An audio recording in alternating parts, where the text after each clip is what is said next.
Hi there, it's Dave Dannaher again, and we're going to do some grafting today. This particular specimen we're going to do is a new variety of ginkgo.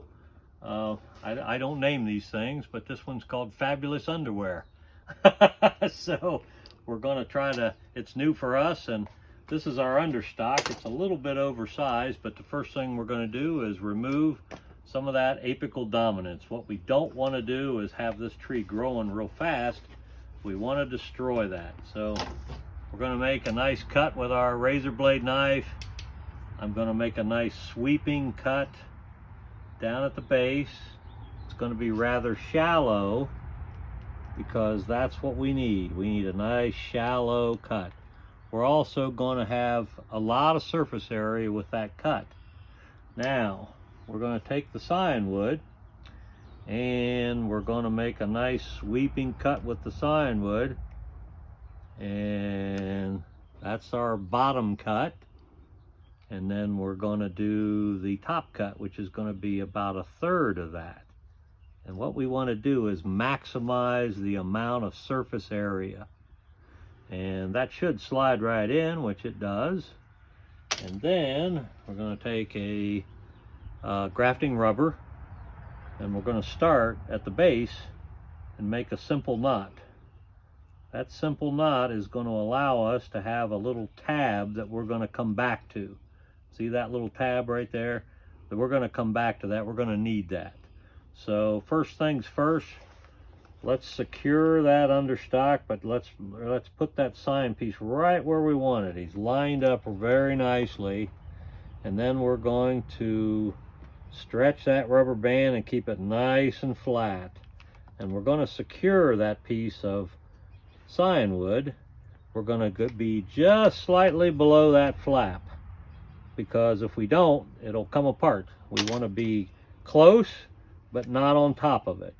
Then we're going to work our way down the scion piece to secure it to the understock. And then when we've got it pretty much secured, we're going to come back up here and use this as a stake.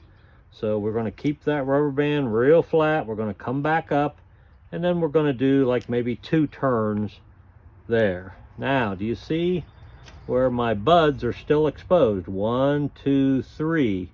I've got, most of the time we stick graft, I'm going to do 2 to 3 buds, and that's appropriate. Now, I'm going to grab this rubber band. I'm going to take that tab that we created. I'm going to cross over, and I'm going to push it through, and I've got a simple knot. Now I'm going to do one more simple knot, and my graft is secure. Okay, now the tabs are a little long, so I'm going to trim those off to make it easier to paint. Now when I'm painting, I'm going to use a graft and seal product. We used to use wax, but wax became very cumbersome, and you have to heat it all the time, and it has to be the right temperature. What we love about this graft and seal is it's basically a painted product, and we're going to go in there and we're going to paint this guy, and we're going to not cover up the buds, but we're going to get that wound real nice and sealed up. And this is going to be kind of like a liquid rubber band. In a day, we're going to be able to bench this guy, but what we're going to do is we're going to seal all of that water that's going to try to transpire out of that wound. We're going to stop it from going anywhere. We're going to keep it in the plant, and that's going to help, because transpiration is basically desiccation, and we don't want this nice piece of scionwood that was sent to us to desiccate. Now, I always like to get that top cut, see, and then I'm going to stop him from losing any more moisture there. So I've got 1, 2, 3 buds, and that should be enough. We've cut back the original understock, which was just a common ginkgo, and now we've got this name variety that we don't really know what it's going to do yet, because we don't have that information yet. But like a lot of these new plants, we graft them and grow them for a while, and then we decide, do we like this one? Do we want to continue the propagation, or is it destined for the compost pile?